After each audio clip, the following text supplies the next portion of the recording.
type of games on there. But the reason why I really enjoy this this game is because it has beautiful paintings from all sorts of periods, not necessarily modern, and very different styles from all over the world, really all different types of artists. And the entire point of it is, as you read it, click where the painting's different. So you just have to really focus in and notice little differences here and there. And I could already see the difference here. It is the hand. So I'm not really sure what he's holding in the right picture. It looks like a shoe.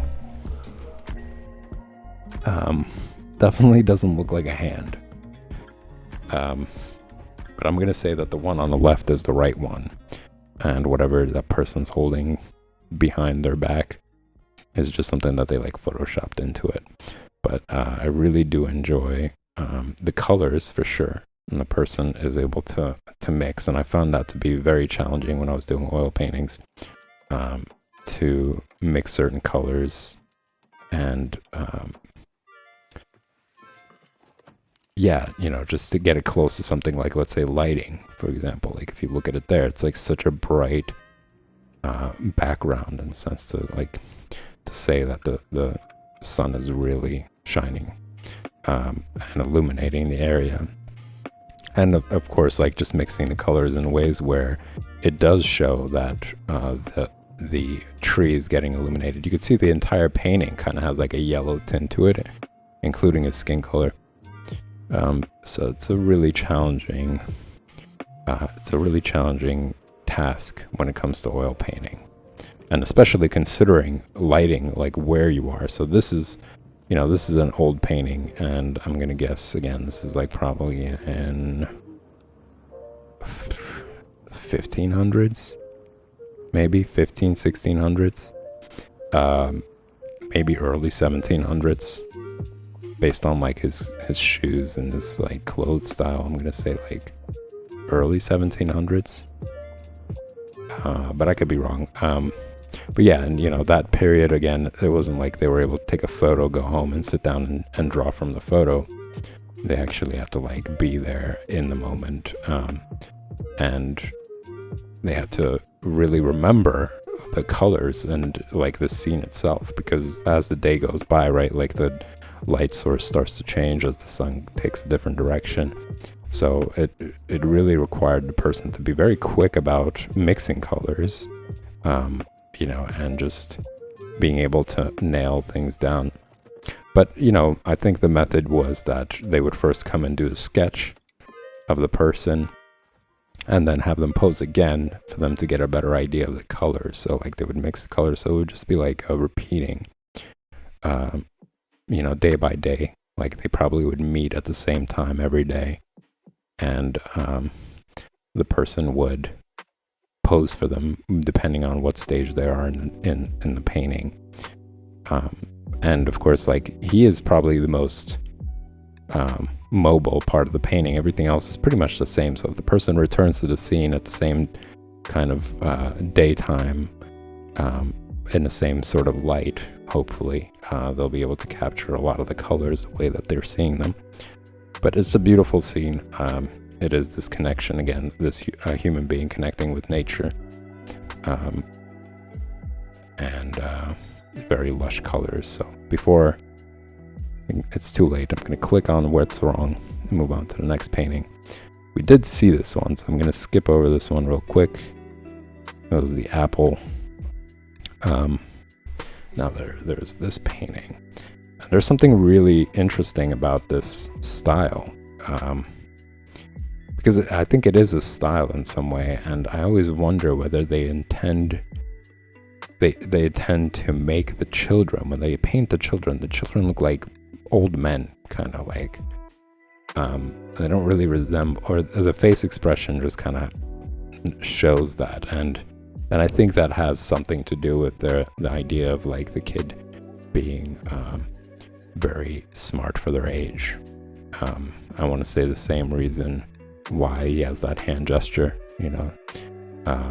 but But this is just observation.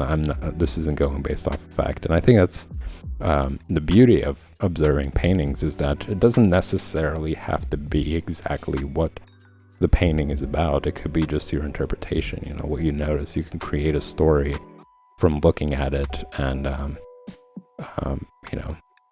just basically try to wonder about life and existence. I think it's supposed to inspire that in a viewer beyond just what the story itself is about. But yeah, just going back to the painting, I think that's one of the reasons maybe why the baby's painted in that manner, is to suggest that this is actually a very bright child, or it is a child of, let's say, somebody who is very renowned in that time period. So they want to suggest that the child born is actually of high value and standard, and so on and so forth. I think in this one it's kind of obvious. You could look at the eyes. The eyes are pretty wonky on the left. Whoever was doing that was having a good time. But it is, again, this is a piece of history. This was painted during that time period. It wasn't painted last year. This is something that was going on. Probably this is 1400s, I'm going to say. I'm going to guess 1400s. So it's pretty cool to see a snippet of that time period. And again, when they're posing for this, they recognize that they're going to be part of history. This is a piece of history. This is probably a renowned artist, and this is why we're looking at it today, is because it held its time from that period. So this is a glimpse into that period. It's one thing to read a book and picture what the writer is describing, and that's great. It works your imagination. It's another thing to actually see that time period and see what people were like, what they dressed like, what the themes were, what like the architecture was like, what do they find important, what the people look like. Because I think over a period of time, your average person had a different, I think like we physiologically we evolved as well from that time period. I want to say, something about our face features, something about our look has changed over time. Or it could be style, just could be like, let's say if we picture any of these people wearing the clothes and the hairstyle that we're seeing now, it might not seem that different. It might not be that big of a difference, but because of these like time periods and the aesthetic of that time, it really shows you that difference. So, all right, moving on. I'm gonna click on his eyes. His wonky looking eyes. This is another one that we've seen before, and I believe this was Cezanne. I looked it up, and I saw that this was in the collection of his work.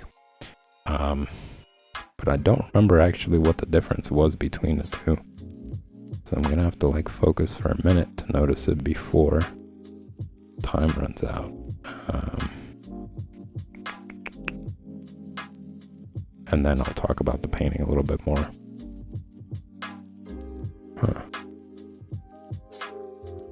I remember it was like his hand. Something was wrong with his hand. He had like two hands in his pocket or something, whereas now it's not the case. So I'm gonna say it might have something to do with the buildings in the background. It's not in the sky. The sky looks about the same. If you guys notice it, call it out in chat. But for now, still searching for it. I don't think it has anything to do with the guy himself. Everything seems to be intact with the guy. And nothing immediately in the front. Huh. So they'll do that. They'll take the same painting and they'll do a slight change.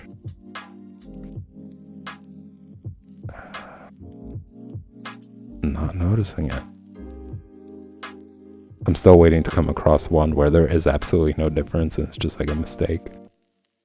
Um, oh, I see it. I see it. It is the two two trees. So you got 3 cones basically for trees, but on the one on the left, it only has 2 of them. So 3 on the right, 2 on the left. But yeah, again, a nice piece of history. And if you look at it, it's not incredibly, like I mentioned before, it's not incredibly realistic, right? There isn't a lot of detail in his pants, and you're seeing all the folds and everything. But the way that he mixed his colors, just compositionally all around, you know, the green that he's standing on, the green in the background, the green that you see in other areas in the fields, there's like a unifying kind of element to all of it. So very well done when it comes to colors, mixing them together to bring out the realism. You know, even in the guy himself, his pants, there's multiple different colors there, and in the hat, even in his face and hands, there's still a variety of colors that are mixed in together that give the person dimension. And they're very well, they're colors that are very close to each other. You know, it's not a bright blue, you know, or really dark blue. It's a color that's very close to the green in terms of tone, you know, and other parts that you see in the drawing. Even the sky itself, you know, it's not extremely far in terms of its tone to his shirt. So it's compositionally, it's excellent. And I think that's one of the reasons why it really holds. All right, I'm gonna click on that. Time is running out. Your pick is right. Congratulations. Now this is another one. This is, I'm gonna say, this is probably 1700s, early 1700s, late 1600s. Right, I'm gonna say that. Maybe 1800s. Could be 1800s, early 1800s. But yeah, cool time period. Interesting style. Like you won't see anybody wear a hat like that now and pull it off. I really like that. That look.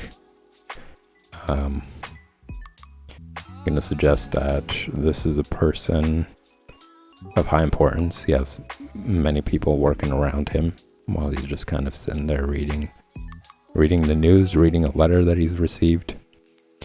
I think the thing that really stands out for me is I think it's like some sort of pot that's on the bottom.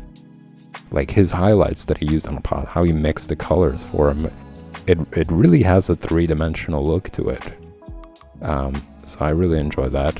That's very cool. Of course, the folds on his clothes, on the tablecloth is very cool.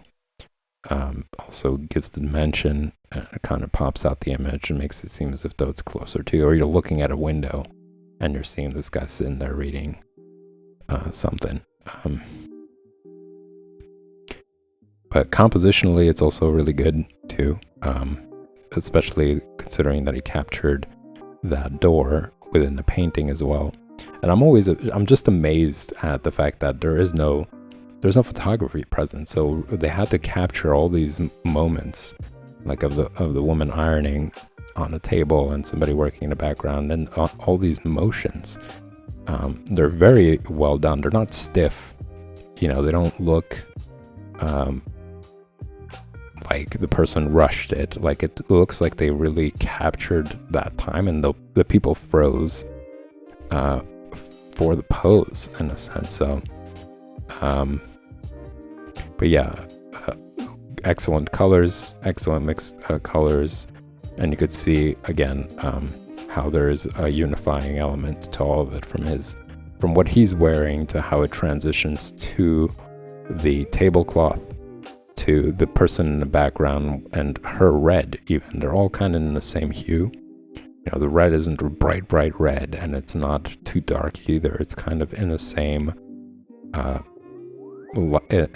shade as his coat, for example. All right, so quickly let's find what the difference is. I see it. It's the newspaper. So right in front of him, there's like some newspaper and part of, or it's like, I want to say maybe it's fabric, and there's some fabric that's hanging off the edge on the left, but not on the right. So I'm going to click on that because time's running out. Congratulations. Composition, I think, again, here you could see, I'm going to say the background with all the pillars, kind of phallic too. It's a little weird. I don't know if that's intentional or not, but yeah, it's cool how he was able to push it back by adding the fog. Obviously there's like some fog. It's like a certain mood, and he was able to push back all those pillars while still retaining some detail within them. So very well done there. I see what's wrong with it. I see the tree all the way on the left. It's higher on the left than it is on the right. It's cut off on the right. I believe the one on the left is the right one. The original, that is. But yeah, you got those pillars and they're jotting upwards, and then everything on the bottom kind of has the opposite direction. Like it's going horizontal, whereas the pillars in the background are going vertical. So it's just this kind of like gradual progress coming from where the tree is swooping upwards towards the pillars, but at the same time sharing an angle close enough for the trees to take a different direction. So it's just like, it's not an extreme opposite, right? Like the tree isn't completely horizontal, but there is something right next to it as well that's gradually getting to that point. So it's this like, from the tree all the way on the left, going towards these like moss-filled pillars that are pointing upwards towards the pillars in the background, while gradually shifting towards the tree that's kind of angled, and then the other part of the tree splitting and almost going horizontal. So I'm going to say that's the real focus there.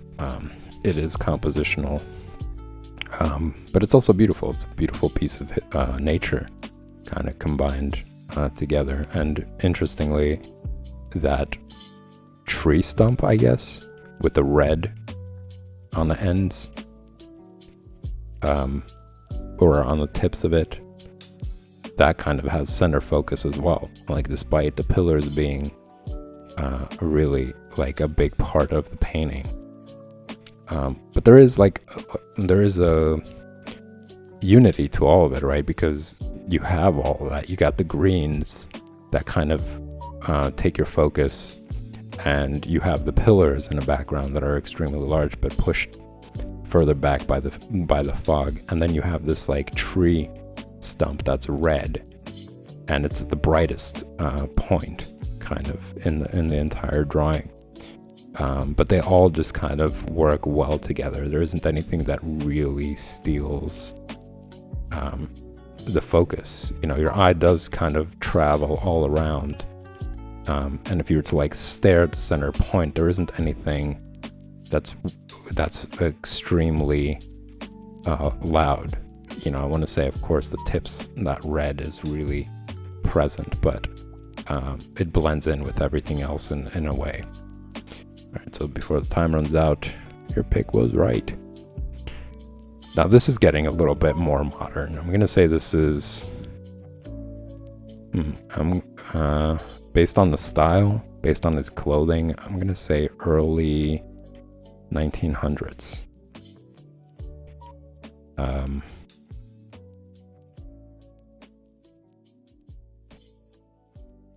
Not a lot of detail there, but again, I think it is good color mixing and bringing out dimension. His jeans, the amount of colors that are mixed in there, you got the blues, you got the grays and purples kind of combined together.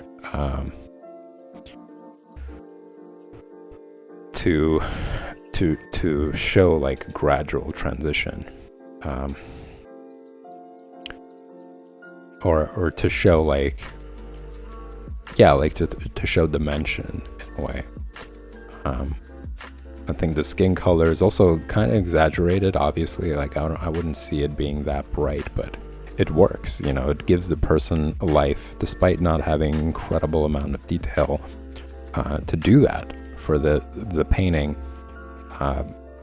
It does its job in really like pushing his face forward, giving it color, up against these very I'm gonna say slightly dull colors, not dull as in boring, but like just a tone of them, the shades of them, they're on the duller side.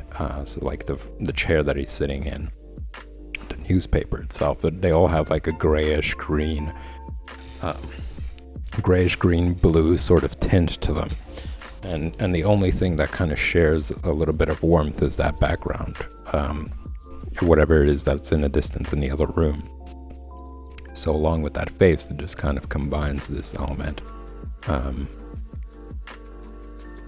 And again, it's capturing a cool moment. Like this person looks like they're reading something very important. And at that time period, that was a big deal. Not everybody owned a TV.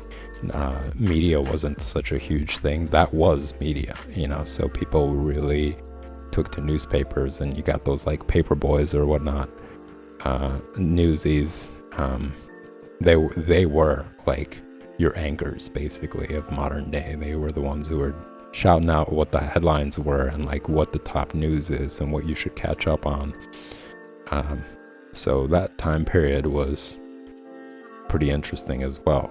There was some drastic difference in comparison to now, and what people really took seriously at the time. So it was just a serious moment that Painter was able to capture, which is pretty cool. Oh crap, I just accidentally clicked on it. I wonder what the difference was in it. Alright, let me spot the difference first. I believe once I get to 100, I'm going to get to the bonus room, so I'm going to do that. Difference here is... Let's see. Oh, her ankle. If you look at it, or her heel, rather, it's like double heels on the right. It looks weird. Whereas on the left, it looks pretty normal. So obviously, this one is very much about composition as well. I think in terms of fabric, the artist is displaying his ability to be able to render fabric in such a in a really nice fashion. I'm always amazed by it. I think whenever I see painters and they're doing these like paintings of fabric and how they're able to capture all these crevices and mix the colors well in order to show this like gradual transition. It's as close to a photo as it possibly can get, right? It's like of that time period as well. Like once again, it wasn't that common. So painters really did play a big role in like portraying or capturing the times, capturing some visual elements. Such a huge difference in comparison to now. Like painters don't have that. They're more of entertainers and one's about ideas, kind of, right? And visual aesthetic, as opposed to having such a... I mean, it's arguable, right, in some ways. I just think that some part of their importance has been stripped by photography, by videos. Like that element is no longer such an important part about being a painter. Whereas back then, as a painter, you were that person who really helped people record time, record a certain period. So there's still, I mean, you could say that modern day they're absolutely important because they're artists who capture like what is going on politically and what their vision is, what their view or what their focus is, brings light to what's going on and what people should pay attention to, or what people are missing, so their voice is still pretty much there. It's still very important. It still plays a major role in society and what people are paying attention to. So, but yeah, in this one, it is very much about composition in terms of like the fabric in the background, what she's wearing, and combining the green and the blue together with the yellow on the floor as well to just bring it all around, basically. It is very much about that.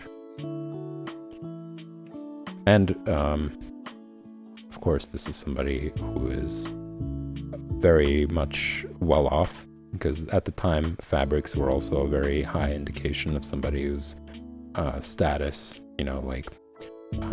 what kind of fabric they were able to afford, how new the fabric was, and what material the fabric was, all were indications of class and where you were in society. So not much has changed, really. Still people wanting to distinguish themselves and say, I'm better than you. That gross state of mind. Or just like showing off or whatever else, that's there as well. But it's still, these are beautiful paintings, and I'm not going to say that pretty much everybody, but we saw it's the ankle. I'm not going to say everybody it was like that. There were people who were very much into fashion and just beauty and, decorating themselves. But without a doubt, there were people who were doing the former as well. So what do we got here? We have, the difference is the pencil. One is bigger, the one on the right is shorter. Again, pretty cool period. And this is kind of like, somebody recording something. So it's a little bit meta there. Cool hat, really interesting hat. Nobody in modern day wears it. The style of the clothes also suggests that this is Somebody who was a scribe, maybe. Am I guessing this right? I'm going to say somebody who records history or records certain elements, or maybe, I don't know. I'm not going to say scientist, because I think people used to dress differently for that. Maybe an astrologist, could be that. Maybe a poet. But I'm gonna say more along the lines of academia, like they're more on the academic side. I could be wrong. It's just kind of the vibe that I'm getting from. I'm gonna say from the rings that he's wearing. That again, this is somebody who is wealthy. At the time, you wouldn't see people who were in like really low class or who are in the middle class. They would have, jewelry and accessories of that sort. And his face also suggests it. Like, his face shows that he has been part of a very like academic lifestyle, and he's well aware. And at that time, it wasn't very common for everyday people to be well educated, for people to even be able to read. That was a privilege in a sense. And I'm going to say that this drawing is of somebody in the 1500s.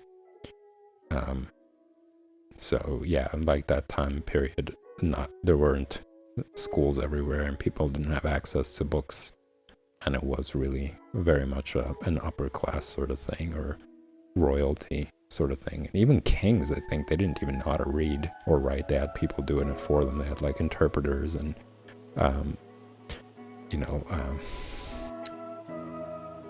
that sort of thing. Bishops by them who gave them better understanding of things, which God knows how much they've actually manipulated.